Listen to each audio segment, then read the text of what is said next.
सब फगु हो जाता ता तलू देखला गोटे बढ़िया शिवलिंग बाहर से शिवलिंग करूँ एपटे जगन्नाथ मंदिर सेपटे लक्ष्मी मंदिर ता सेपटे विमला मंदिर एपटे महावीर मंदिर से पहाड़ को सौंदर्यकरण कर वृक्षरोपण कर बागेबार लगी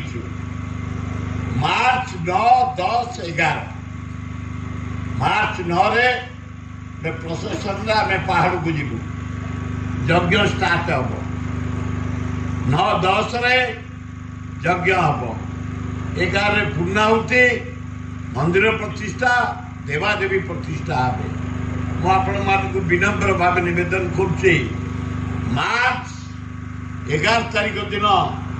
आपण मैंने से भी सही शांति सही भक्त सही जगन्नाथ सही लिंगराज सही सबू आपण मैंने उपस्थित रहिले मुझे भारी खुशी है। धन्यवाद अशोक बलियार सिंह